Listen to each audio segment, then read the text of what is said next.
And welcome back to the Constitutionals Podcast. I'm your host, Chad White. If you didn't know, this is a podcast for the website, the premier podcast for the website, cpluscomedy.com.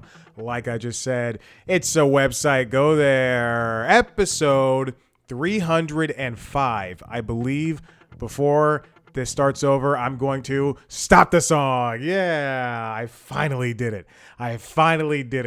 I still don't have a soundboard for this stupid show, but man, it feels great to finally be able to not hear that song for 2 seconds at the end of when it starts over when I'm trying to talk. Welcome back. I just did LinkedIn logs. I have a sudden burst of energy, and here we are. Okay, welcome in. What's been going on in the past week? Did I talk about Borderlands last week? I don't know if I did. I saw Borderlands. Yeah, I mean I should have, right? Because I saw it last Tuesday. I specifically waited till that Tuesday because I didn't want to pay that much money to see that movie or to see any movie. I saw Borderlands. You know what? I'm gonna tell you right now. If you're looking for a bright action movie, that's what it is. There's a lot of mismatched things going on, and I feel like it's a little bit too condensed and frenetic for its own sake, but I liked it. I enjoyed it. I want to say I enjoyed it. Let's move on to Alien Romulus, though. Alien Romulus. Is it Alien Romulus or Alien First of all, I typed in Eileen. Alien Romulus. I was so excited to see this movie. I love the Aliens franchise, and I have no clue why I do. But I enjoy the Alien franchise. And, you better believe, when I got back home on Tuesday after seeing that movie, I came home, went to the Wikipedia. I wanted to see how it tied in. It is set between Alien and Aliens, which I did not know. Okay. Anyway, and then I started looking up stuff about Predator. Because apparently, even though the Alien versus Predator movies are not digestible, I'll say that much. I'm petting the dog. If you're watching the video, I'm petting the dog. He's standing right next to me. But and the cat's outside. She's doing her thing. It's a little chilly outside. Oddly enough, in August, it's not as hot. And and I decided to keep the door open, so she went outside. Anyway. The patio door, balcony door, whatever. Who cares? All right. But even though the Alien versus Predator movies are not digestible, at least to me, and I like trash. I just said I like the Borderlands movie. They're still considered a part of the same universe and everything. If it didn't work out, why would they continue? Anyway. So at some point, we're going to see another Alien versus Predator movie. But this one, Alien Romulus, I saw a trailer maybe a month ago for the first time. I don't think I'd ever seen a trailer, but I saw half because I stopped trailers halfway through. So I saw the trailer a month ago. I didn't know who was in it, and then I go to this movie. First of all, I got my bike back. If you don't know, I was hit by a car on July 4th, and my bike was destroyed, and I had to get stitches, whatever. And then finally, I told the Specialized to fix my bike. They fixed my bike, which is great, and they did it in a week. And now it's back and better than ever. One thing though, and I'll get back to Alien Romulus in a second. They replaced my road tires because it's a road bike, with all season tires. So they took my thin tires and replaced them with slightly thicker tires. So the bike's a little bit slower. And I could definitely feel it. And not like I'm speeding everywhere, but it's very interesting to have thicker tires. And also the bike that I was able to snag for free from Facebook Marketplace, that was a hybrid bike. And it was so great to be able to go off road a little bit sometimes if I need to get around people who are walking on trails and things like that.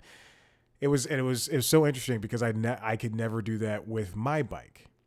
Like I could go off road for 2 seconds, but I have to look out for rocks and everything. I still have to look out for rocks. I still have to look for glass and everything. Um, but yeah, I got that bike back. So I rode my bike over to see the movie. Brought my lunch, of course, obviously. Walked in there, paid $7 for this ticket, and I sat down. I was cutting it close on for Borderlands. I walked in with maybe 10 seconds until the movie started, like truly 10 seconds. And then for Alien Romulus, I was there I was there about 2 minutes earlier than that. Anyway, Callie Spaney is the star of the movie. Again, I had no idea she was in it. Like truly, I saw half the trailer and I went, nope, gotta stop because I don't want to ruin this for myself. If you remember her, she's from Civil War, which is a movie I enjoyed. And a movie I'll probably never see again. There are those movies. I was thinking about this last night. I was as I was scrolling through movies to watch after I finished Evil, which ended its run on Paramount Plus, and I felt a little rushed. But I love that show. Everybody on that show did such a good job, and it's a shame it was canceled. But I'm glad they were able to end it in the series. The Kings, Robert and Martha King, I think. They do great work, and they have fantastic shows, including The Good Wife, which is a show I started and did not finish. But you know what? I liked what I watched. But as I was scrolling through things to watch after Evil, I saw The Whale. I watched The Whale in theaters. I talked about it when it came out.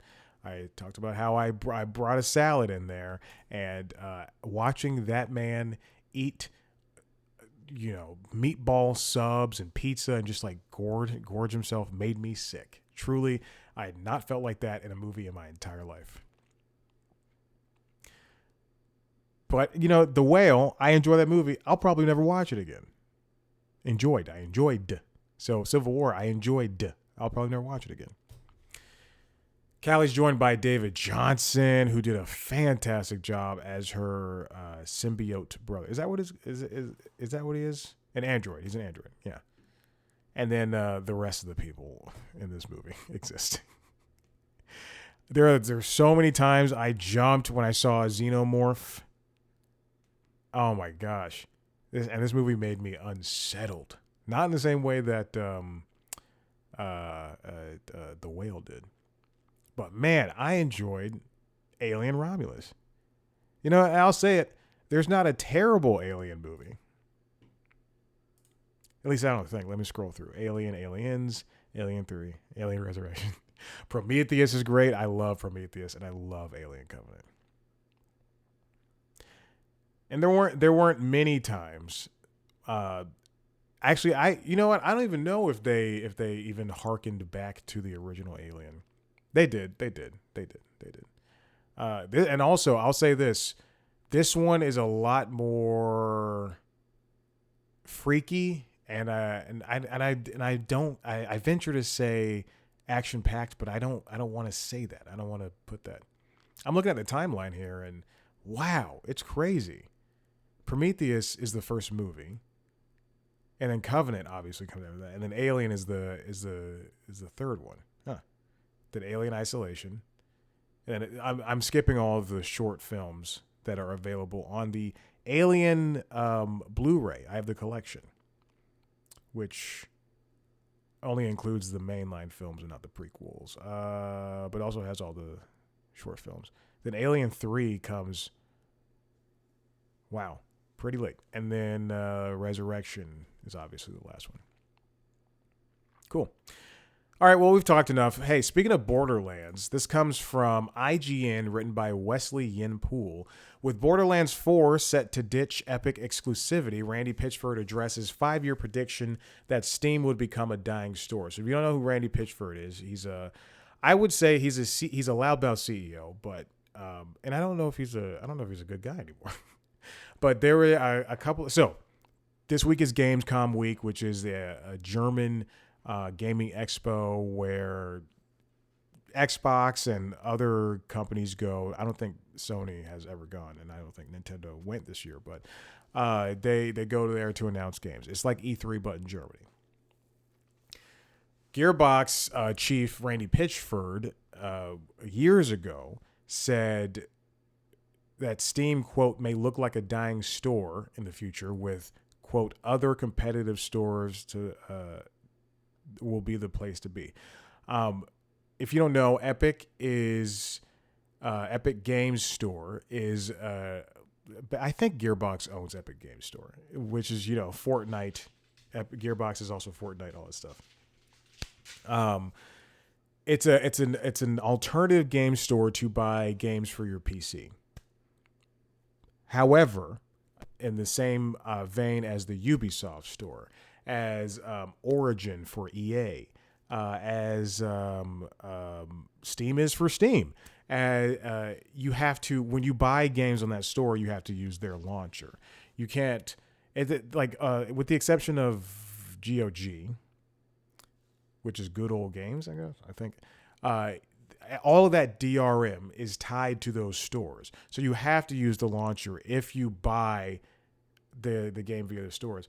And in the same idea for Ubisoft and for Origin, those are Ubisoft and EA respectively. So you have to play, no matter where you bought those games, you have to use that launcher. I do believe that is still the case. So if you want to play Assassin's Creed, you have to use the Ubisoft launcher, which is not very good. And then for Blizzard, I think that's the same thing. If you play Diablo 4 or Diablo 3, you have to launch it there. Anyway, PC gaming is so much. There's so much work and so much effort. So Randy Pitchford said, and I guess this is like kind of a bullheaded thing to say, but Steam may look like a dying store. And Epic Games has had, fights with Google, fights with Apple, and lost fights with, a couple of companies.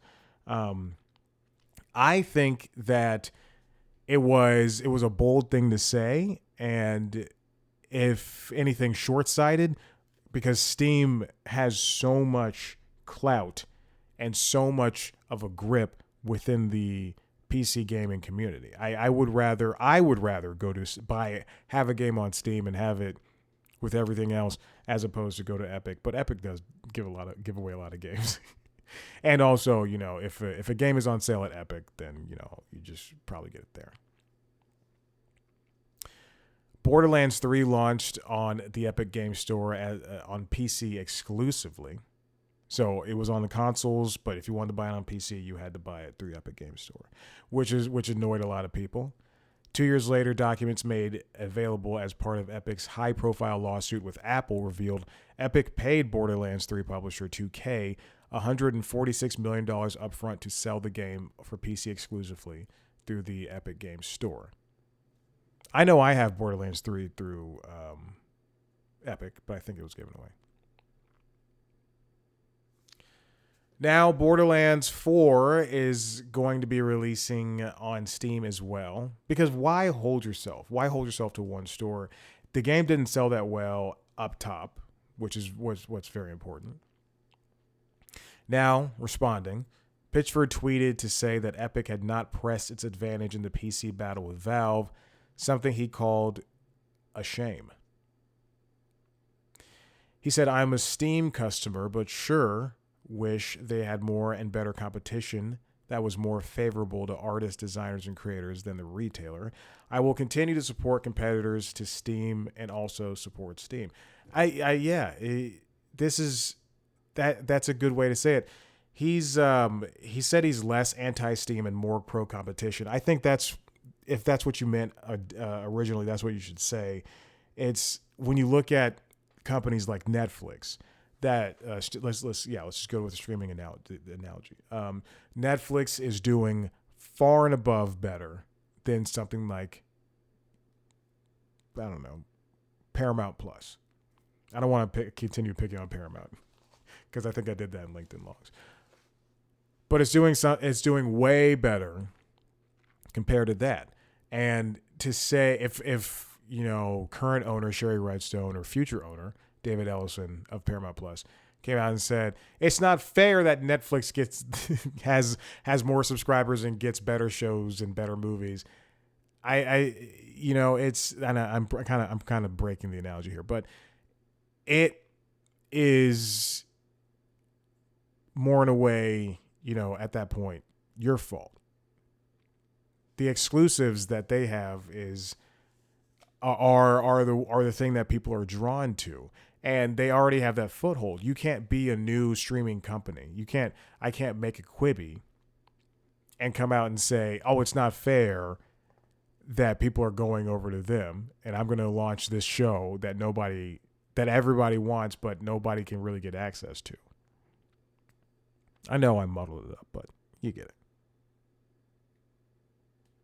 Pitchford said, "It's frustrating how much Steam takes given what they provide. I will happily support competitive platforms that are more favorable to artists." I already said that. Did I read that? Where? They wrote that twice in this article?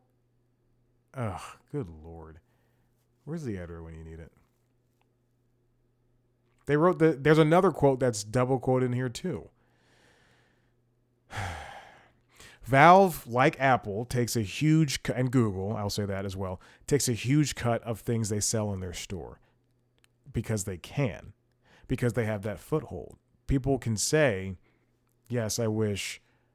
If you look at Spotify takes a lot of money from artists, and it's like truly artists. Even Taylor Swift will get pennies for songs that are so popular.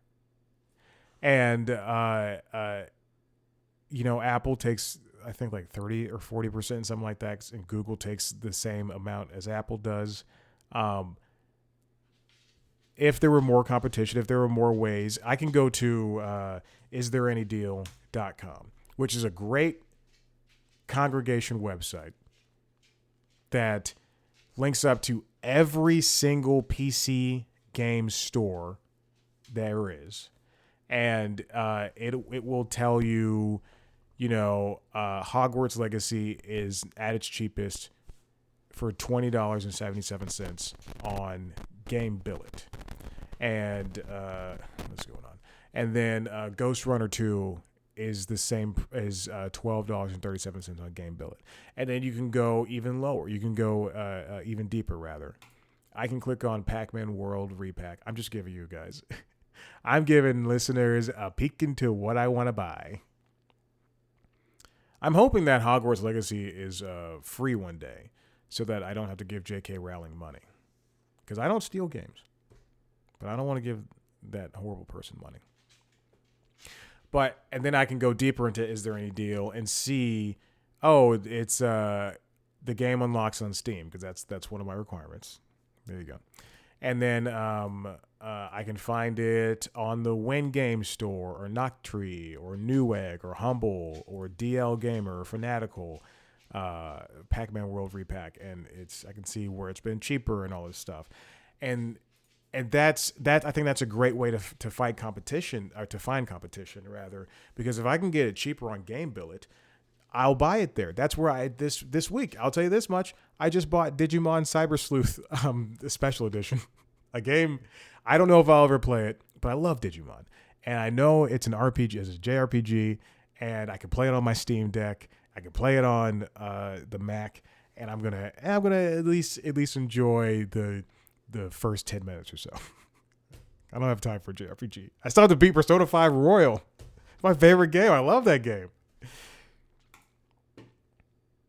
But there's, I see what Randy's getting at, and the way he went about it was, especially 5 years ago, was just not what should have been done.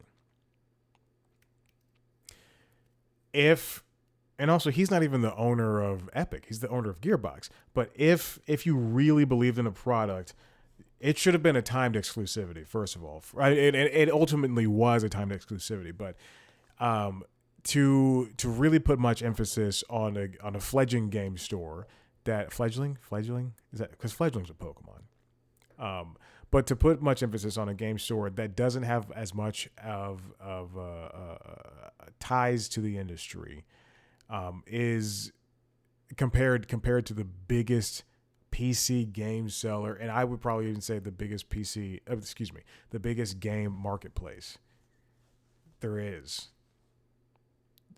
It's just kind of stupid in the end.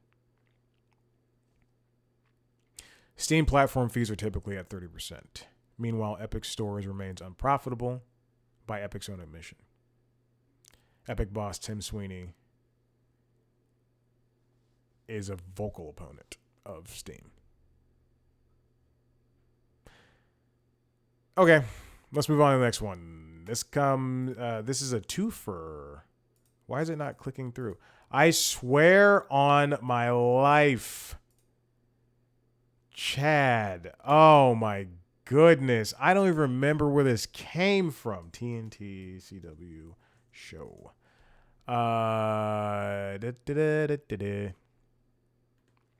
So TNT, as we know, has decided to, as a part of Warner Bros. Discovery's big plans, they canceled all of their original scripted series, and now it seems as though that it is changing its idea of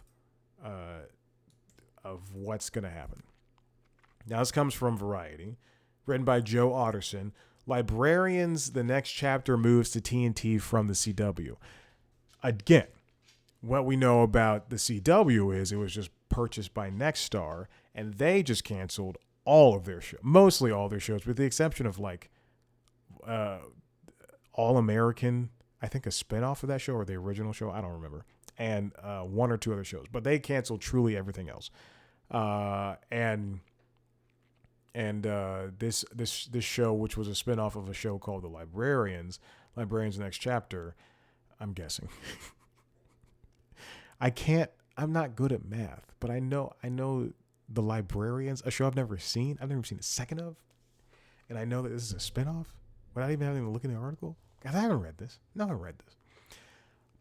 But the CW, in an effort to save money, is going to be producing sports, obviously, and cheap reality shows. So they have like cheap comedy shows, cheap reality shows, and they'll have some scripted shows as well.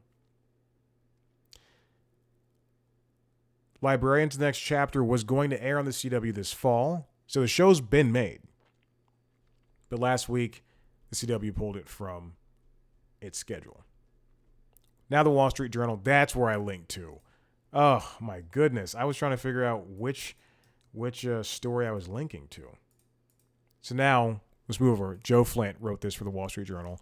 Warner gave up on new TNT dramas, and now it's trying to revive them. I'm sorry, Variety. I did jump ship.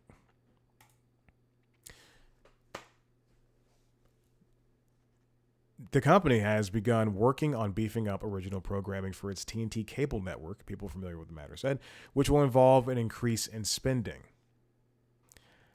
I'm guessing this is after it lost the rights for the NBA games. That's now a no-go. They're no longer doing NBA games. This next season will be the TNT's last season. We'll probably see inside the NBA fold in some way.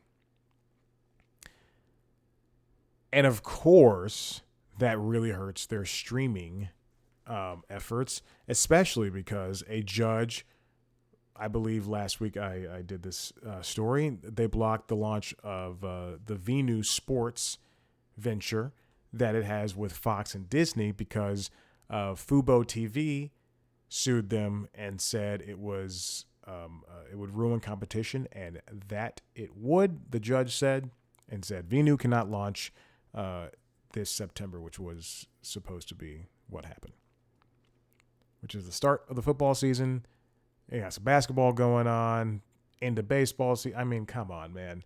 It truly just puts a block in its heels. So now Warner is doing an about face on this idea that TNT does not need scripted shows.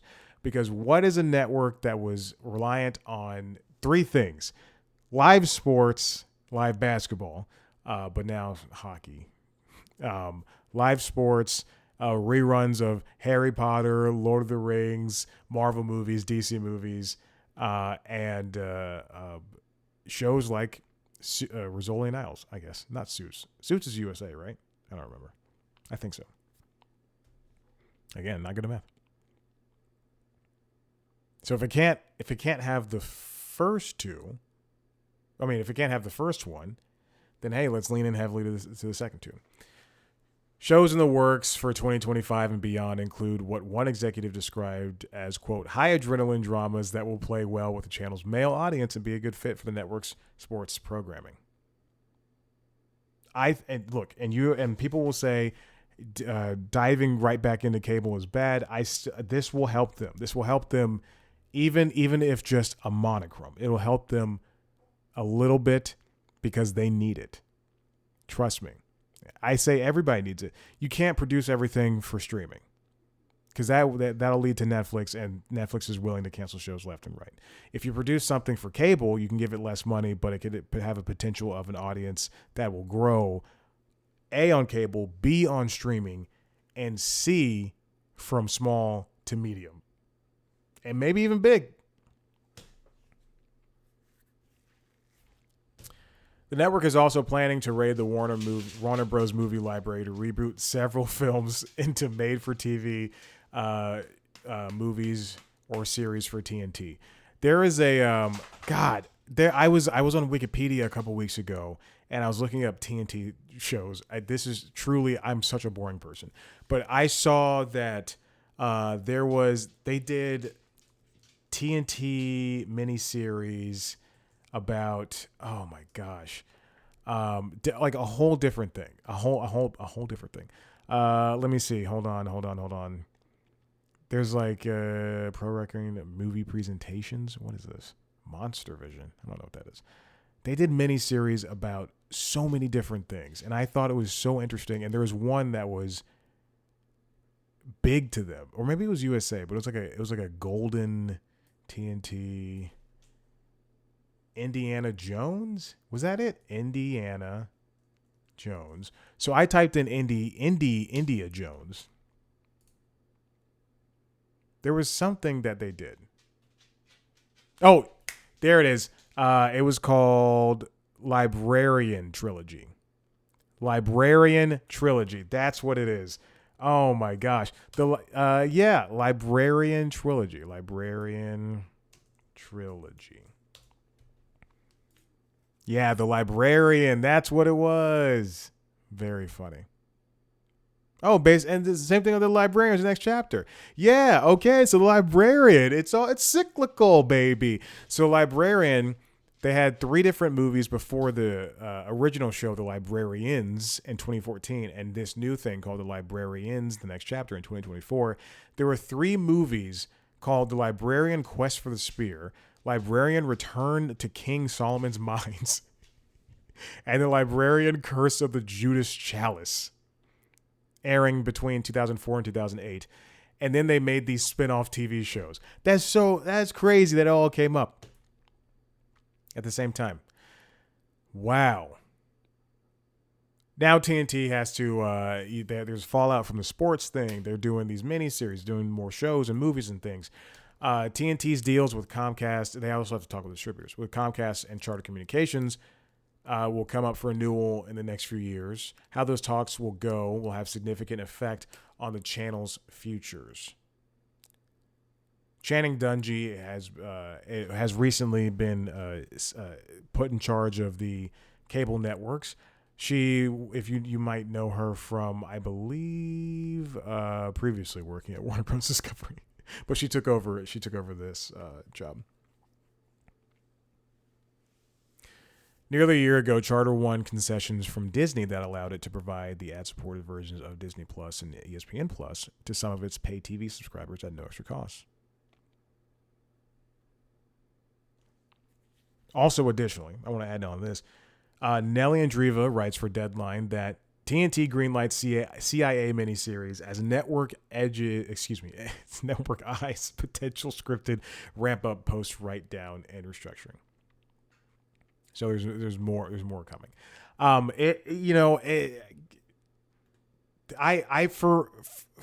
know for whatever it's worth. I know that I understand the reason why all these companies said or have this idea that cable's dying and they want to turn to streaming because that is the thing that's more profitable. But none of the streaming platforms, save for Spotify and Disney Plus and Netflix, have been able to turn a profit. I I get the reason why they do the pivot, but if anything, if I'm Paramount, if I'm AMC, and that's what I think. I think AMC is doing it better. I think AMC with their streaming platform is doing it better. If I'm Paramount, if I'm Warner Brothers, if I'm Disney, I would go. Let's put in. Let's focus on streaming. Let's put a lot more effort into streaming, but let's not forget what's going on with cable.